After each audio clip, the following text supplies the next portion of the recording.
Deep dive Urdu channel پر آپ سب کو خوش آمدید۔ آج ہم ایک ایسے موضوع پر گہرائی میں بات کرنے جا رہے ہیں جو ہمیشہ ہی بہت اہم رہا ہے اور کافی پیچیدہ بھی، امریکہ اور پاکستان کے تعلقات۔ اور اس موضوع کو اچھی طرح سمجھنے کے لیے ہم آج ڈینیل ایس مارکی کی ایک بہت مشہور کتاب ہے نو ایگزٹ فرام پاکستان، اس کا تفصیلی جائزہ لیں گے۔ تو اگر کوئی اس موضوع میں دلچسپی رکھتا ہے یا یہ کتاب پڑھنے کا سوچ رہا ہے تو یہ گفتگو امید ہے ان کے لیے مفید ہوگی۔ مارکی نے اپنی کتاب میں سالوں کی جو ایکیڈیمک ریسرچ ہے اور حکومت میں کام کرنے کا جو ان کا اپنا تجربہ ہے اس کا نچوڑ پیش کیا ہے۔ ہمارا مقصد یہ ہے کہ اس کتاب کی جو سب سے اہم نکات ہیں، اس تعلق کی تاریخ، آج کل کے چیلنجز کیا ہیں اور پاکستان کے وہ مختلف پہلو جن کا کتاب میں ذکر ہے، ان سب کو آسان زبان میں ایک دلچسپ انداز میں سامنے رکھا جائے۔ کوشش کریں گے کہ کتاب کی جو مین آرگیومنٹس ہیں وہ مثالوں کے ساتھ واضح ہوں۔ تو آئیے اس تجزیے کا آغاز کرتے ہیں اور دیکھتے ہیں کہ یہ تعلقات اتنے مشکل کیوں رہے ہیں، اتار چڑھاؤ سے بھرپور کیوں رہے ہیں، اور کتاب کا یہ جو مرکزی خیال ہے نو ایگزٹ یعنی کوئی راستہ نہیں، اس کا اصل مطلب کیا ہے۔ کتاب کا کہتی ہے کہ یہ کہانی شروع سے ہی کافی ڈرامائی رہی ہے نا؟ بالکل، یہ کوئی سیدھی سادی دوستی یا دشمنی کی کہانی نہیں ہے۔ شروع سے ہی اس میں تضادات تھے۔ جیسے آپ کولڈ وار سر جنگ کی بات کریں تو پاکستان امریکہ کا اتحادی تھا، سیٹو سینٹو جیسے معاہدوں میں شامل تھا جی، لیکن اسی دوران امریکہ کی سخت مخالفت کے باوجود پاکستان خفیہ طور پر اپنا نیوکلیر پروگرام بھی تیار کر رہا تھا۔ اچھا، تو ایک طرف اتحاد، دوسری طرف ایسے کام جو اتحادی کو پسند نہ ہو۔ بالکل، یہی تضاد شروع سے موجود تھا۔ اور تعلقات میں بہت خراب لمحات بھی آئے۔ کتاب میں 1979 کے ایک واقعے کا خاص طور پر ذکر ہے، اسلام آباد میں امریکی سفارت خانے پر حملہ۔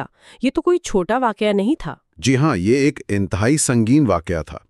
نومبر 1979 میں ایک مشتعل ہجوم نے امریکی سفارت خانے پر حملہ کر دیا، اسے آگ لگا دی، اور کتاب کے مطابق اس وقت کی جو حکومت تھی جنرل ضیاء الحق کی، اس نے اسے روکنے کے لیے یوں کہیں کہ مؤثر یا فوری کارروائی نہیں کی۔ اس حملے میں 2 امریکی اور 2 پاکستانی ملازمین ہلاک ہوئے اور 139 لوگ، زیادہ تر امریکی، کئی گھنٹے تک یرغمال بنے رہے اور بڑی مشکل سے بچائے گئے۔ تو یہ واقعہ تعلقات میں ایک بہت بڑا لو پوائنٹ تھا۔ اور یہاں ایک اور دلچسپ بات سامنے آتی ہے کہ دونوں ملک اپنی اس مشترکہ تاریخ کو بالکل الگ الگ نظر سے دیکھتے ہیں۔ بالکل، اور یہی چیز یعنی یہ مختلف نقطہ نظر بذات اعتمادی کی ایک بہت بڑی وجہ ہے۔ پاکستانی حلقوں میں خاص طور پر سیکیورٹی سے متعلق جو لوگ ہیں، وہاں اکثر امریکی ابینڈنمنٹس کا ذکر ہوتا ہے، مطلب امریکہ نے مشکل وقت میں پاکستان کا ساتھ چھوڑ دیا۔ جی، یہ بات تو اکثر سننے میں آتی ہے۔ ہاں، مثالیں دی جاتی ہیں 1965 اور 1971 کی بھارت کے ساتھ جنگوں کی، یا پھر 1990 میں جب پاکستان کے نیوکلیر پروگرام کی وجہ سے پریسلر ترمیم آئی اور امریکی امداد اور فوجی سامان پر پابندیاں لگ گئیں۔ پاکستان میں اسے اکثر دھوکہ دہی سمجھا گیا۔ لیکن امریکی نظریہ اس سے مختلف ہے، وہ اسے ابینڈنمنٹ نہیں مانتے۔ نہیں، امریکی مورخین اور پالیسی ساز اسے ابینڈنمنٹ نہیں سمجھتے۔ ان کے نزدیک یہ پاکستان کے اپنے فیصلوں کے منطقی نتائج تھے، کانسیکوینس جسے کہتے ہیں۔ جیسے 1965 کی جنگ ان کے مطابق پاکستان نے شروع کی، 1971 میں مشرقی پاکستان میں فوجی آپریشن ہوا، نیوکلیر ہتھیار بنانے کا فیصلہ ہوا۔ تو امریکی نقطہ نظر یہ ہے کہ ان اقدامات کے بعد امریکی امداد یا حمایت کا جاری رہنا ممکن نہیں تھا۔ یہ دھوکہ نہیں بلکہ نتیجہ تھا۔ اچھا، تو یہ جو بار بار کہا جاتا ہے کہ دونوں نے ایک دوسرے کو استعمال کیا، کیا اس میں وزن ہے کہ واشنگٹن نے پاکستان کو کبھی سوویت یونین کے خلاف، کبھی دہشت گردی کے خلاف ایک آلے کے طور پر استعمال کیا اور پھر ضرورت ختم ہونے پر پیچھے ہٹ گیا؟ یہ ایک عام تاثر ہے اور کتاب بھی اس پر بات کرتی ہے۔ امریکی نقطہ نظر سے دیکھیں تو ظاہر ہے پاکستان کی جغرافیائی حیثیت، اس کی فوج کی صلاحیت اسے مختلف عالمی مقاصد کے لیے اہم بناتی رہی۔ جی، لیکن دوسری طرف پاکستانی قیادت نے بھی، خاص طور پر فوج نے، امریکی امداد اور تعلقات کو اپنے قومی مفادات کے لیے استعمال کیا، خاص طور پر بھارت کے خلاف دفاعی توازن برقرار رکھنے اور کشمیر جیسے مسائل پر حمایت حاصل کرنے کے لیے۔ اور جب امریکہ سے وہ چیزیں نہیں ملیں جو پاکستان چاہتا تھا خاص طور پر بھارت کے مقابلے میں جو مدد درکار تھی؟ تب پاکستان نے متبادل راستے اختیار کیے، دوسرے آپشنز دیکھے۔ مثلاً چین کے ساتھ اپنی اسٹریٹجک پارٹنرشپ کو مزید گہرا کیا، اپنا نیوکلیئر پروگرام ہر قیمت پر جاری رکھا، اور کتاب کے مطابق بعض اوقات بھارت اور افغانستان میں اثر و رسوخ کے لیے عسکریت پسند گروہوں کی مبینہ حمایت بھی کی، چاہے اس سے امریکہ کے ساتھ تعلقات میں تناؤ ہی کیوں نہ پیدا ہو۔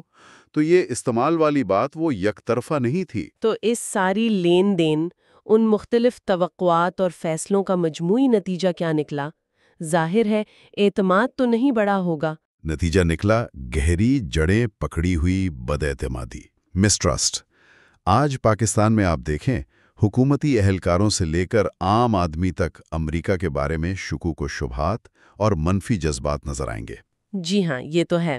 بہت سے مسائل کا الزام سیدھا امریکہ پر ڈال دیا جاتا ہے، چاہے وہ معاشی مشکلات ہوں، دہشت گردی کے واقعات ہوں یا سیاسی عدم استحکام۔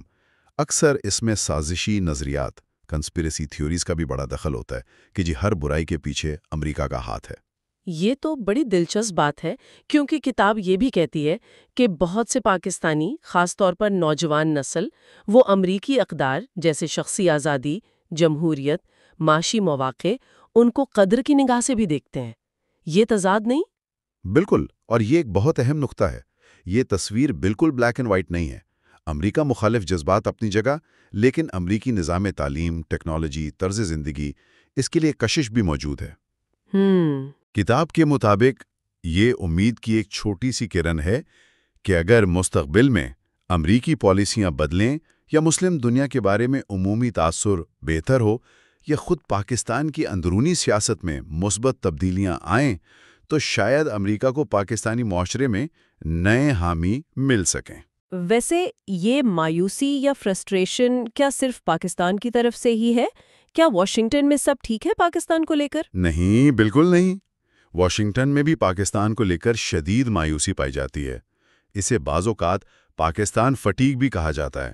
اچھا، پاکستان فٹیگ؟ جی، مطلب کئی دہائیوں تک اربوں ڈالر کی فوجی اور سول امداد دینے کے باوجود بہت سے امریکی پالیسی ساز سمجھتے ہیں کہ مطلوبہ نتائج نہیں ملے، خاص طور پر دہشت گردی کے خلاف جنگ میں۔ کتاب میں کانگریس مین گیری ایکرمین کے 2012 کے ایک بیان کا حوالہ ہے جو اس مایوسی کو ظاہر کرتا ہے۔ انہوں نے کہا تھا کہ پاکستان امریکی امداد کے لیے ایک بلیک ہول کی طرح ہے۔ یہ تو بہت سخت الفاظ ہیں۔ کچھ اچھا باہر نہیں آتا۔ تو یہ اس وقت واشنگٹن میں موجود گہری مایوسی کو ظاہر کرتے تھے۔ 2011-2012 میں تو تعلقات اتنے خراب ہو گئے تھے کہ کوششیں ہو رہی تھیں کہ انہیں مکمل طور پر ٹوٹنے سے کیسے بچایا جائے۔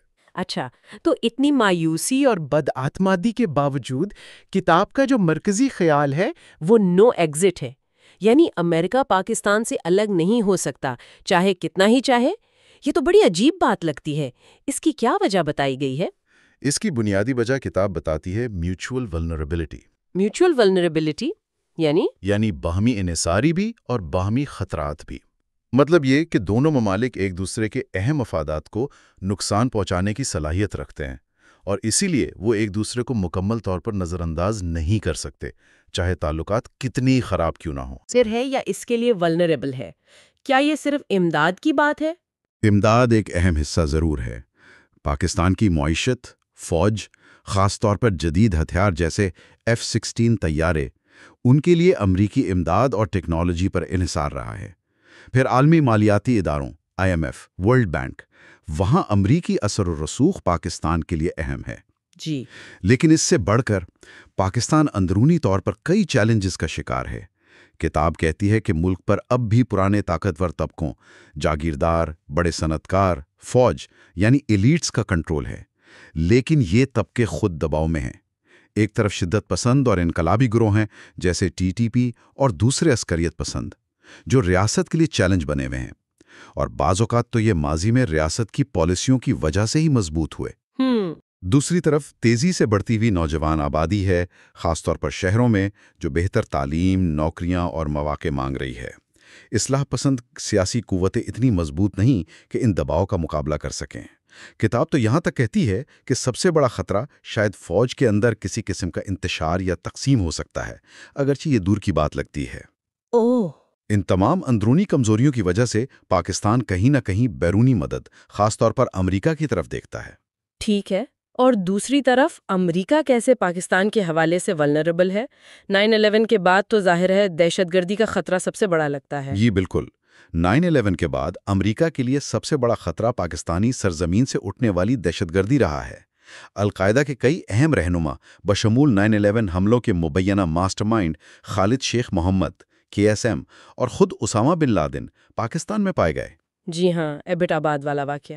جی، انسداد دہشت گردی میں پاکستان کا تعاون کتاب کے مطابق ملا جلا رہا ہے۔ کچھ کامیابیاں ملی، جیسے رمزی بن الشب کی گرفتاری میں پاکستانی مدد ملی، لیکن بن لادن آپریشن امریکہ نے اکیلے اور خفیہ طور پر کیا، جس سے بداعتمادی اور بڑھی۔ صحیح۔ اس کے علاوہ امریکہ کو یہ تشویش ہے کہ پاکستان مبینہ طور پر کچھ عسکری پسند گروہوں جیسے لشکر طیبہ LOT کو بھارت اور افغانستان میں پراکسی کے طور پر استعمال کرتا ہے۔ پراکسی یعنی ایسے گروہ جو کسی اور ملک یا طاقت کے ایما پر لڑتے ہیں۔ تو یہ چیز امریکہ کے علاقائی استحکام کے مفادات کے خلاف جاتی ہے۔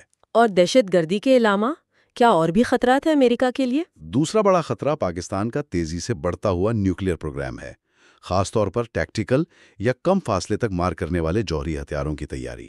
امریکہ کو ہمیشہ یہ فکر رہتی ہے کہ یہ ہتھیار کسی شدت پسند گروہ کے ہاتھ نہ لگ جائیں یا کسی اندرونی عدم استحکام کی صورت میں ان کی حفاظت کیسے یقینی بنائی جائے۔ یہ تو بہت سنجیدہ تشویش ہے۔ جی، اور AQ خان نیٹ ورک کا ماضی جس نے نیوکلیئر ٹیکنالوجی پھیلائی تھی وہ بھی امریکہ بھولا نہیں ہے۔ تیسرا، افغانستان کا مستقبل۔ یہ بڑی حد تک پاکستان کے کردار پر منحصر ہے۔ امریکی اور نیٹو افواج کے نخلا کے بعد تو پاکستان کا اثر و رسوخ وہاں اور بڑھ گیا ہے۔ جی بالکل۔ اور آخر میں مستقبل کی جیو پالیٹکس، ایشیا کی بڑھتی ہوئی اہمیت، خاص طور پر چین کا عروج، بھارت کے ساتھ امریکی تعلقات، اس پورے تناظر میں پاکستان کی جغرافیائی پوزیشن اسے ایک انتہائی اہم ملک بنا دیتی ہے۔ امریکہ اسے نظر انداز کر ہی نہیں سکتا۔ تو ان تمام خطرات اور اہمیت کو دیکھتے ہوئے کتاب کے مطابق پاکستان میں امریکہ کے بنیادی مفادات کیا ہیں؟ کون سی چیزیں ہیں جن پر امریکہ سب سے زیادہ توجہ دیتا ہے؟ کتاب 3 بنیادی امریکی مفادات کی نشاندہی کرتی ہے، انہیں ہم ترجیح کے لحاظ سے دیکھ سکتے ہیں۔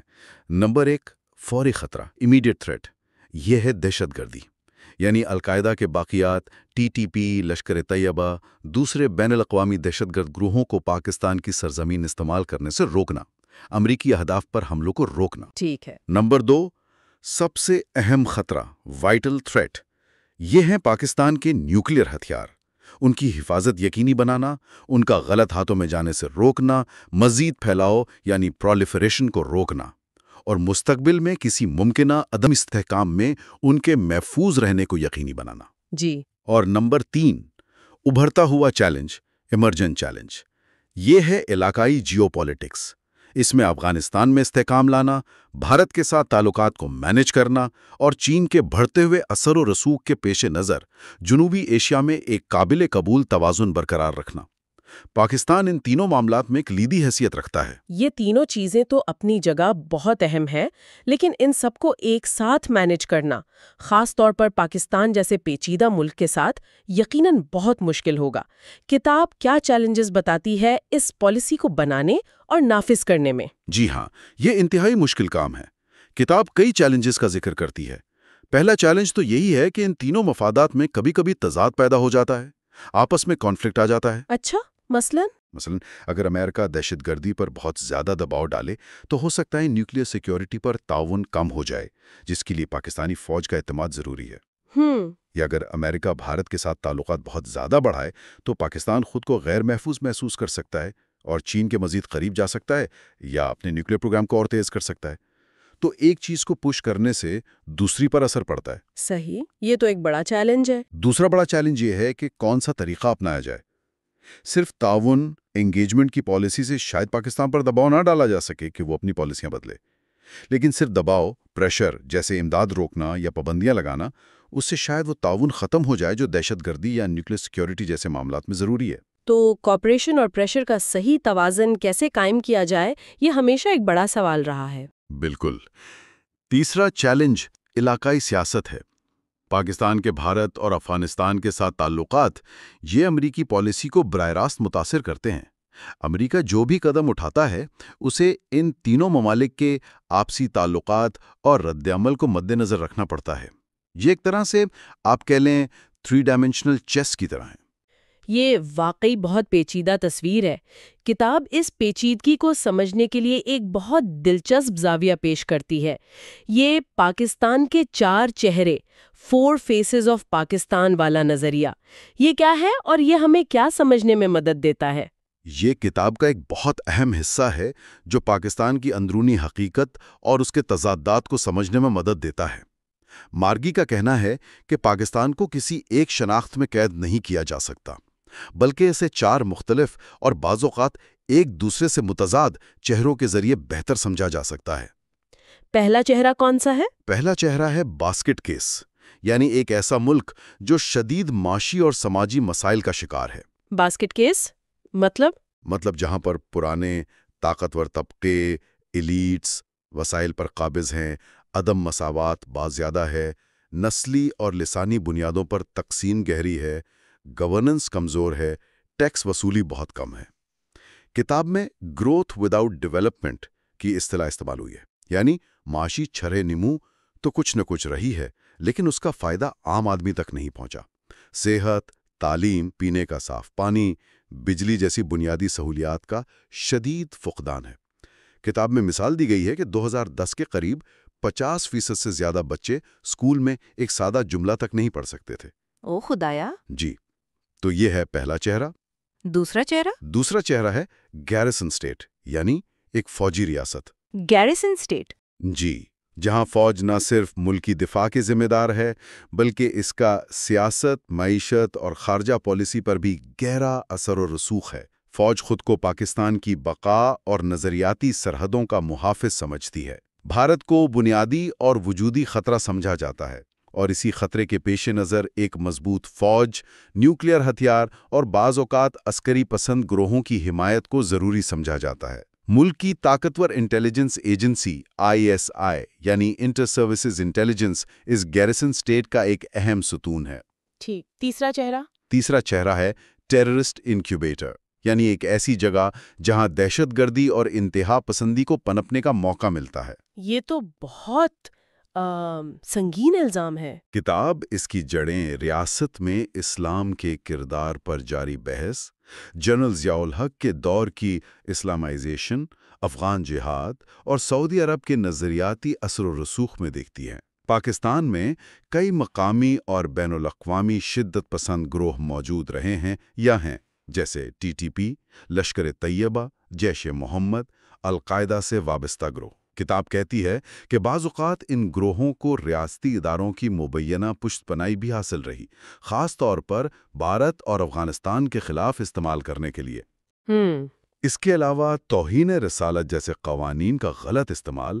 کتاب میں پنجاب کے گورنر سلمان تاثیر کے قتل کا حوالہ ہے، جنہیں ان کے اپنے محافظ نے اسی قانون پر تنقید کرنے پر مار دیا تھا، اور بڑھتی ہوئی فرقہ واریت بھی اسی چہرے کا حصہ ہے۔ اور چوتھا چہرہ جو شاید تھوڑا مختلف ہو، امید کی کوئی کرن؟ جی ہاں، چوتھا چہرہ ہے یوتھفل آئیڈیلسٹ، یعنی پر امید اور تبدیلی کی خواہشمند نوجوان نسل۔ یوتھفل آئیڈیلسٹ پاکستان دنیا کے سب سے نوجوان ممالک میں سے ایک ہے۔ شہروں میں ایک نیا متوسط طبقہ ابھر رہا ہے جو تعلیم یافتہ ہے، دنیا سے جڑا ہوا ہے اور بہتر مستقبل چاہتا ہے۔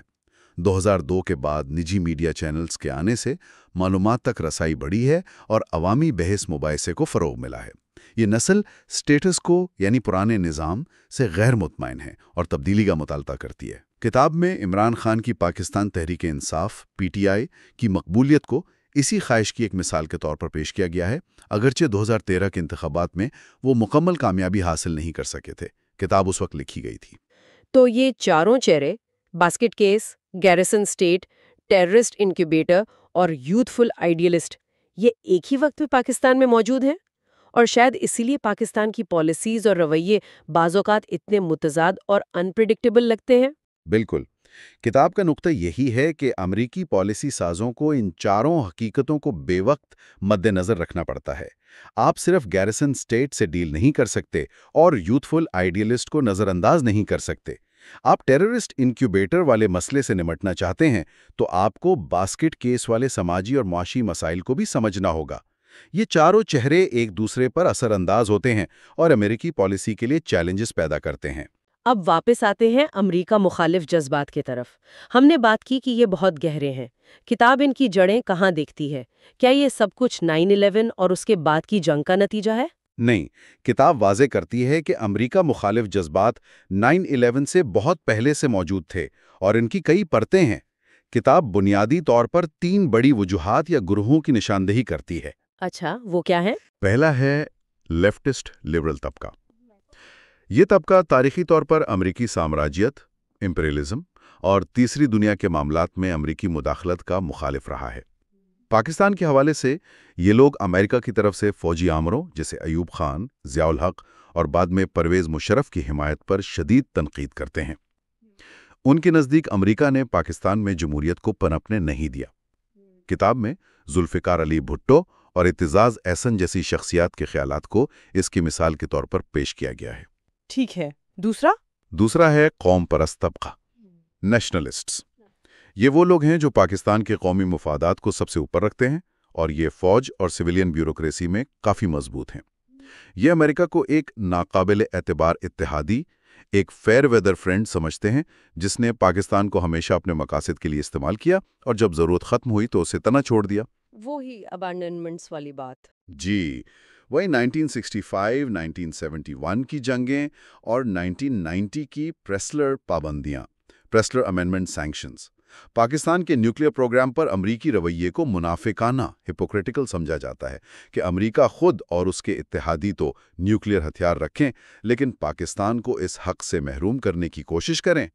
AQ خان کا معاملہ بھی اسی تناظر میں دیکھا جاتا ہے۔ اور تیسرا طبقہ؟ تیسرا ہے جہادی اسلامسٹ طبقہ۔ یہ وہ گروہ ہیں جو 1980s کی دہائی میں افغان جہاد کے دوران اور جنرل ضیاء کی اسلامائزیشن کی پالیسیوں کے نتیجے میں مضبوط ہوئے۔ یہ نہ صرف مخصوص امریکی پالیسیوں جیسے اسرائیل کی حمایت، عراق یا افغانستان پر حملے کے مخالف ہیں، بلکہ یہ بنیادی طور پر امریکی اقدار، ثقافت اور مغربی طرز زندگی کو ہی مسترد کرتے ہیں۔ ان کے نزدیک امریکہ اسلام اور مسلمانوں کا دشمن ہے۔ لشکر طیبہ اور حافظ سعید جیسی تنظیمیں اور شخصیات اس سوچ کی نمائندگی کرتی ہیں۔ تو یہ تینوں دھارے مل کر امریکہ مخالف جذبات کی ایک کافی مضبوط لہر بناتے ہیں؟ جی ہاں، اور کتاب ایک اور اہم نقطہ یہ اٹھاتی ہے کہ تاریخی طور پر پاکستان نے امریکہ کے ساتھ اپنے تعلقات کو ہمیشہ بھارت کے ساتھ اپنے مقابلے کے تناظر میں دیکھا ہے۔ پاکستان کی خواہش رہی کہ امریکہ اسے بھارت کے خلاف ایک توازن فراہم کرے، جبکہ امریکہ نے پاکستان کو زیادہ تر اپنے وسیع تر عالمی یا علاقائی اسٹریٹجک مقاصد کے لیے دیکھا، کبھی سرد جنگ میں سوویت یونین کو روکنے کے لیے، کبھی چین کے ساتھ تعلقات قائم کرنے کے لیے ایک پل کے طور پر، اور 1911 کے بعد انسداد دہشت گردی کے لیے۔ یہ بنیادی فرق بھی دونوں ممالک کے درمیان غلط فہمیوں اور مایوسیوں کا باعث بنا۔ تو ڈینیل مارکی کی کتاب نو ایگزٹ فرام پاکستان کے اس تفصیلی جائزے سے یہ بات تو بالکل واضح ہو جاتی ہے کہ امریکہ اور پاکستان کے تعلقات کتنے گہرے ہیں، کتنے پیچیدہ ہیں اور کس قدر تاریخی بوجھ تلے دبے ہوئے ہیں۔ یہ کوئی آسان معاملہ نہیں ہے۔ بالکل، بداعتمادی کی دہائیوں پر محیط تاریخ، دونوں ممالک کے مفادات کا ٹکراؤ، پاکستان کے اپنے اندرونی چیلنجز، وہ 4 چہرے جن کا ہم نے ذکر کیا، اور معاشرے میں پھیلے ہوئے امریکہ مخالف جذبات کی مختلف شکلیں، یہ سب مل کر ایک ایسی صورتحال پیدا کرتے ہیں جسے کتاب نے بالکل درست طور پر نو ایگزٹ کا نام دیا ہے۔ نو ایگزٹ۔ جی، یعنی تمام تر مشکلات، مایوسیوں اور ایک دوسرے سے الگ ہونے کی خواہش کے باوجود دونوں ممالک ایک دوسرے سے مکمل طور پر لاتعلق نہیں ہو سکتے۔ ان کے مفادات اور خطرات آپس میں اس طرح جڑے ہوئے ہیں کہ انہیں ایک دوسرے سے نمٹنا ہی پڑتا ہے۔ یہ جائزہ ہمیں واقعی سوچنے پر مجبور کرتا ہے۔ اتنی گہری بداعتمادی، اتنے متضاد مفادات اور اتنی پیچیدہ تاریخ کے ساتھ کیا مستقبل میں کوئی ایسا واقعہ، کوئی ایسی بڑی تبدیلی یا کوئی نیا لاہ عمل ممکن ہے جو واقعی اس تعلق کی بنیادی ڈائنامکس کو بدل سکے؟ کیا ماضی کے ان چکروں سے نکلنے کا کوئی حقیقی راستہ مل سکتا ہے، یا یہ نو ایگزٹ والی صورتحال ہی یوں کہیں کہ مقدر ہے؟ یہ سوال یقیناً بہت غور طلب ہے۔ کتاب کے ایک مرکزی خیال یہ بھی ہے کہ کیسے بظاہر غیر اہم واقعات بھی بڑے بحرانوں یعنی کرائسس کو جنم دے سکتے ہیں، اور کیسے مخصوص شخصیات کے فیصلوں نے پالیسی پر گہرا اثر ڈالا۔ ہم آج جو بات کریں گے وہ فراہم کردہ مواد پر مبنی ہے، اور ہماری کوشش ہوگی کہ اس میں پیش کیے گئے حقائق اور تجزیوں کو غیر جانبداری سے آپ کے سامنے رکھیں۔ ٹھیک ہے، تو آئیے 9/11 کے فوراً بعد کے ماحول سے شروع کرتے ہیں۔ کتاب اس وقت کی صورتحال کو کافی ڈرامیٹک انداز میں پیش کرتی ہے۔ امریکہ کے مطالبات وہ بہت فوری اور سخت تھے۔ جی بالکل۔ وہ رچرڈ آرمیٹیج والی کہانی تو کافی مشہور ہوئی تھی نا؟ بالکل، کتاب اس واقعے کا ذکر کرتی ہے۔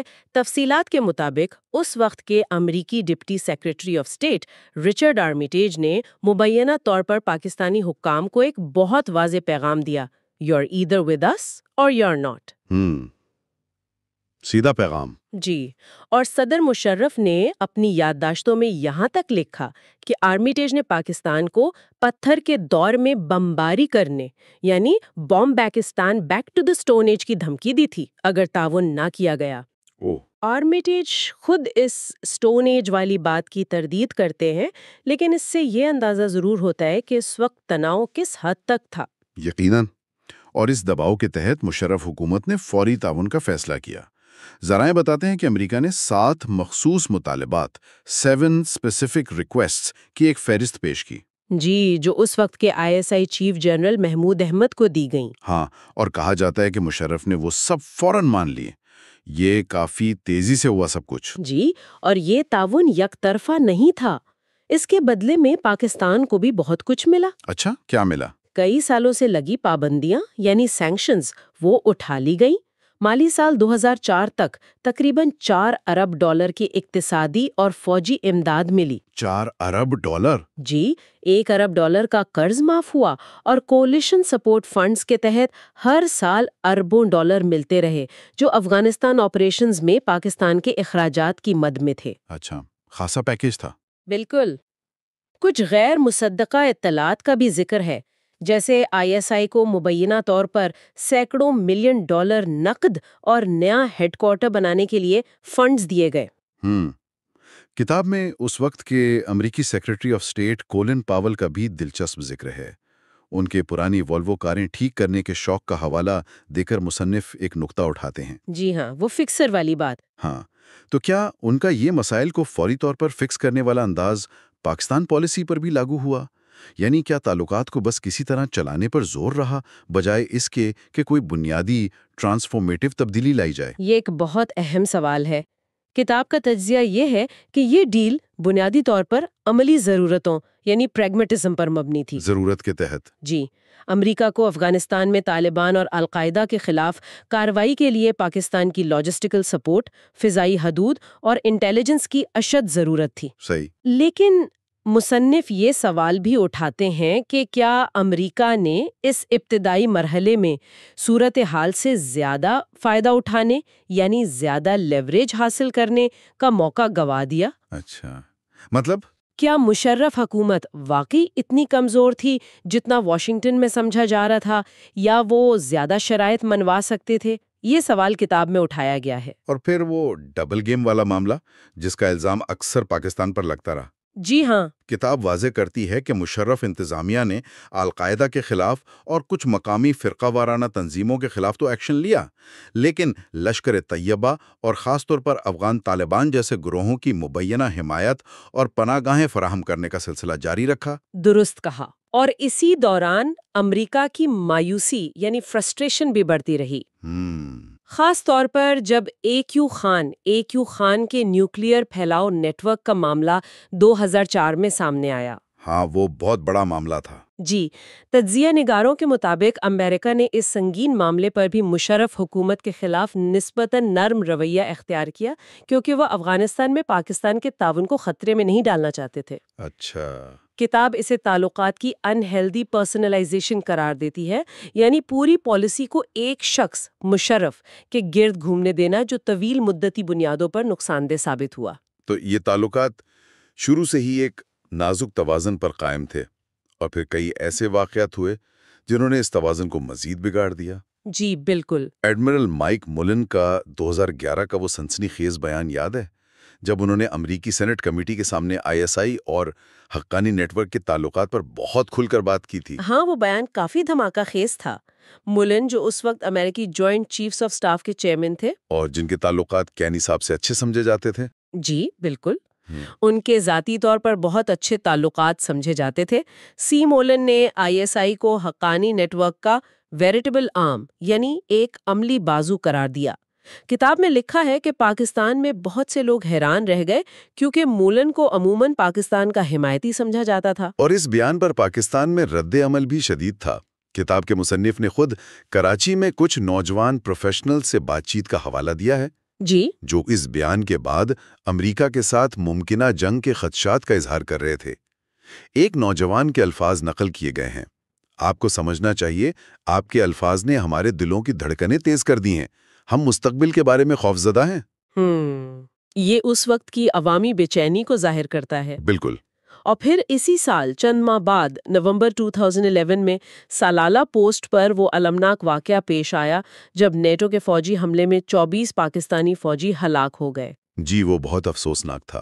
کتاب اس واقعے کی تفصیل میں جاتی ہے اور بتاتی ہے کہ اس میں ایک بڑی تکنیکی غلطی یہ ہوئی کہ نیٹو کی طرف سے پاکستانی لائزن آفیسر کو حملے کی جو لوکیشن بتائی گئی وہ اصل ہدف سے 9 میل دور تھی۔ یہ تو بڑی غلطی تھی۔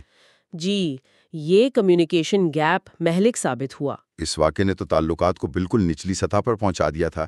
پاکستان نے امریکہ سے باقاعدہ معافی مانگنے کا مطالبہ کیا، جسے تسلیم کرنے میں واشنگٹن نے کئی مہینے لگا دیے۔ ہاں، جواباً پاکستان نے افغانستان جانے والی نیٹو سپلائی لائنز کو 7 ماہ سے زائد عرصے یعنی جولائی 2012 تک بند رکھا۔ اور شمسی ایئر بیس بھی خالی کروا لیا۔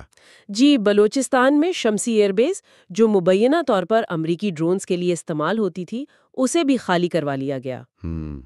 کتاب کا تجزیہ یہ ہے کہ ان بحرانوں میں بروقت اور مناسب رد عمل نہ دینا، جیسے سلالہ پر فوری معافی نہ مانگنا، ہاں، وہ تاخیر بہت نقصان دے رہی۔ تعلقات کے لیے بہت نقصان دہ ثابت ہوا۔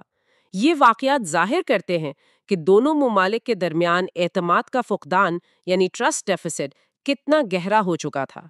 صحیح، یہ صرف پالیسی اختلافات نہیں تھے بلکہ ایک دوسرے کی نیتوں پر شک بڑھتا جا رہا تھا۔ ایسا ہی ہے۔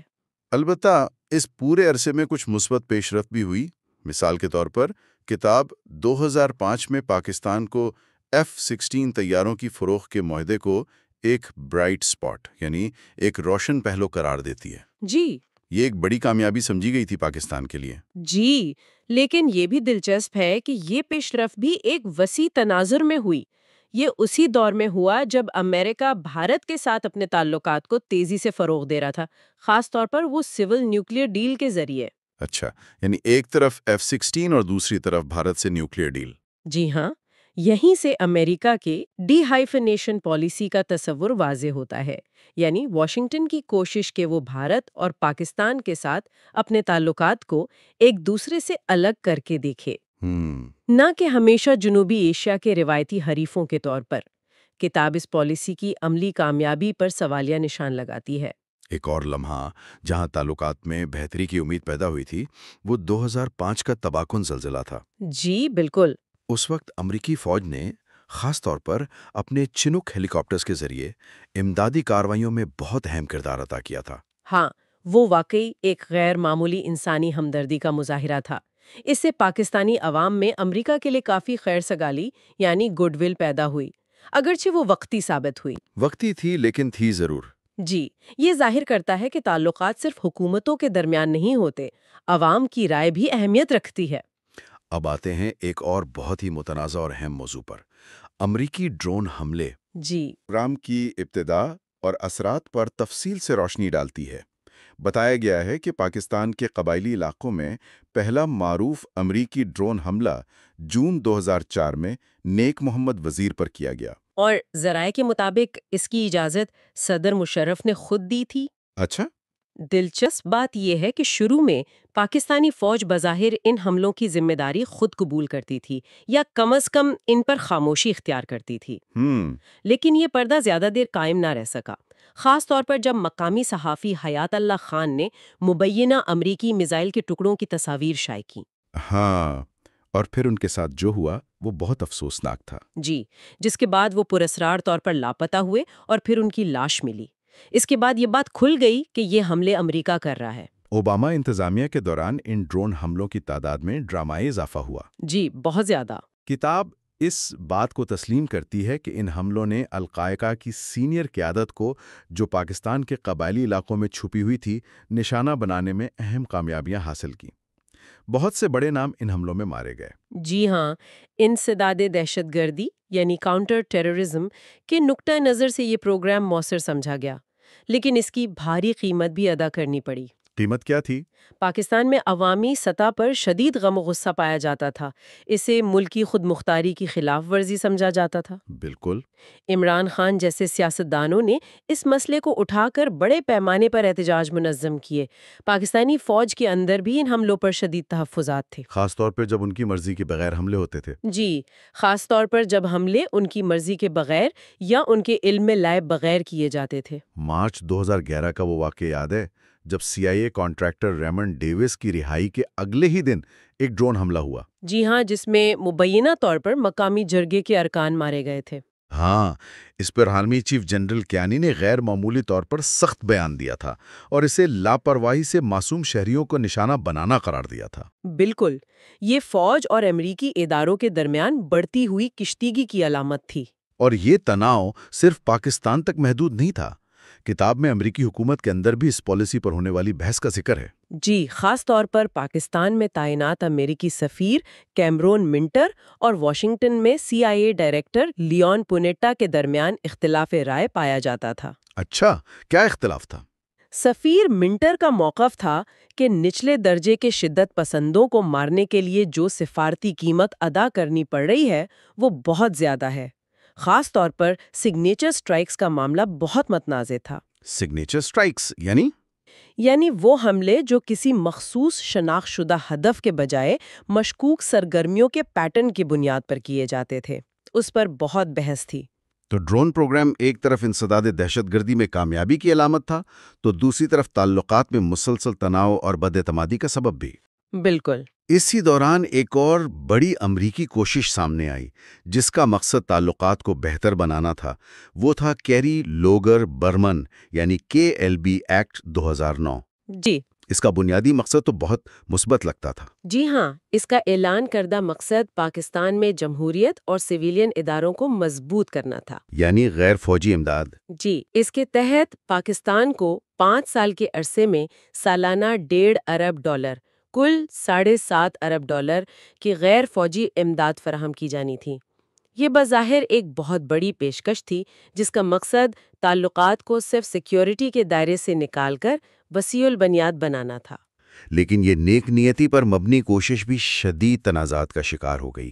پاکستان میں اس پر بہت منفی رد عمل سامنے آیا۔ جی، بہت زیادہ۔ میڈیا، اپوزیشن جماعتوں اور یہاں تک کہ کچھ حکومتی حلقوں نے بھی اس ایکٹ کی شرائط کو پاکستان کی خود مختاری میں مداخلت اور توہین آمیز قرار دیا۔ خاص طور پر وہ شقیں متنازع بنی جن میں امداد کو پاکستانی فوج کے سویلین کنٹرول میں ہونے اور دہشت گردی کے خلاف کارروائیوں سے متعلق امریکی سرٹیفیکیشن سے مشروط کیا گیا تھا۔ فوج کو یہ بات پسند نہیں آئی ہوگی؟ بالکل۔ اس ایکٹ کی ناکامی کی وجوہات کافی پیچیدہ ہیں جن کا کتاب میں تفصیلی ذکر ہے۔ ایک تو امریکی کانگریس کے اندرونی اختلافات تھے۔ اچھا۔ سینٹ یعنی کیری لوگر اور ہاؤس آف ریپرزنٹیٹیوز یعنی برمن کے ورژن میں فرق تھا، اور برمن ورژن میں زیادہ سخت شرائط تھیں۔ پھر افغانستان اور پاکستان کے لیے خصوصی امریکی نمائندے رچرڈ ہالبروک کا کردار بھی اہم رہا۔ ان کا انداز بہت جارحانہ یا بلڈوزر جیسا سمجھا گیا۔ ہالبروک کا انداز تو مشہور تھا۔ جی، اور ان کے امریکی ایجنسی فار انٹرنیشنل ڈیولپمنٹ یعنی USAID کے ساتھ بھی اختلافات رہے۔ اور اس کے علاوہ پاکستان کے اندرونی حالات نے بھی کردار ادا کیا۔ یقیناً 2010 کا تباہ کن سیلاب جس نے امدادی کوششوں کا رخ موڑ دیا، ملک میں سیکیورٹی کی خراب صورتحال جس کی وجہ سے منصوبوں پر عمل درآمد مشکل تھا، اور پاکستانی بیوروکریسی کی روایتی سست روی۔ یعنی کئی چیزیں مل گئیں؟ جی، نتیجہ یہ نکلا کہ جو گریٹ ایکسپیکٹیشنز یعنی بڑی امیدیں اس ایکٹ سے وابستہ کی گئی تھیں وہ جلد ہی گریٹر فرسٹریشنز یعنی شدید مایوسی میں بدل گئیں۔ آمداد بھی نہیں پہنچی ٹھیک سے۔ آمداد کی فراہمی بہت سست رہی اور پاکستان میں یہ تاثر پختہ ہوا کہ امریکہ وعدے تو بڑے کرتا ہے لیکن انہیں پورا نہیں کرتا۔ یہ تعلقات میں بداعتمادی کو کم کرنے کے بجائے اسے مزید بڑھانے کا سبب بن گیا۔ کتاب اس بات پر بار بار زور دیتی ہے کہ 1911 کے بعد سے امریکہ کی پاکستان پالیسی تقریباً مکمل طور پر افغانستان کے حالات کے تابع رہی ہے۔ جی بالکل۔ یہاں تک کہ افپاک کی اصطلاح بھی اسی سوچ کی عکاسی کرتی تھی جس پر پاکستان میں کافی اعتراض کیا جاتا تھا۔ ہاں، وہ اصطلاح متنازع تھی۔ امریکہ کا بنیادی مطالبہ ہمیشہ یہی رہا کہ پاکستان افغانستان میں خاص طور پر حقانی نیٹ ورک اور کوئٹہ میں مبینہ طالبان شورا کے خلاف ڈو مور یعنی مزید کارروائی کرے۔ اور پاکستان کی طرف سے اس مطالبے پر ہمیشہ ہچکچاہٹ یا انکار دیکھنے میں آیا۔ کتاب اس کی وجوہات بیان کرتی ہے۔ کیا وجوہات تھیں؟ پاکستانی اسٹیبلشمنٹ کو افغانستان میں امریکی مشن کے طویل المدتی عزم یعنی کمٹمنٹ پر شکوک و شبہات تھے۔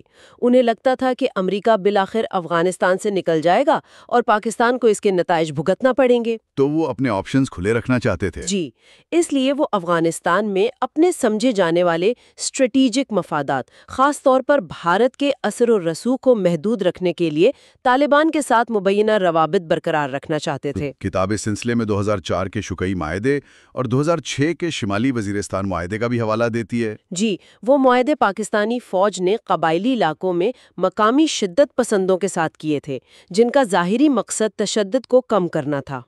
لیکن ان کا نتیجہ الٹا نکلا۔ جی، کتاب میں اس وقت افغانستان میں امریکی کمانڈر جنرل کارل آئکن بیری کا ایک تجزیہ شامل ہے جس کے مطابق شمالی وزیرستان معاہدے کے فوراً بعد سرحد پار سے افغانستان میں ہونے والے طالبان حملوں میں 3 گنا اضافہ ہو گیا۔ یعنی ان معاہدوں نے شدت پسندوں کو منظم ہونے اور حملے کرنے کے لیے مزید محفوظ پناہگاہیں فراہم کر دیں۔ تو یہ تو الٹا نقصان دہ ثابت ہوئے۔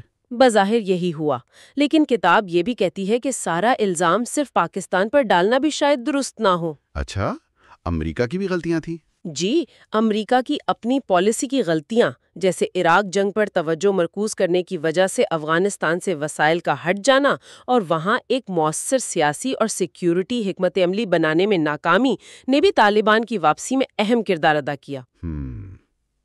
یہ بھی اہم نقطہ ہے۔ بالکل۔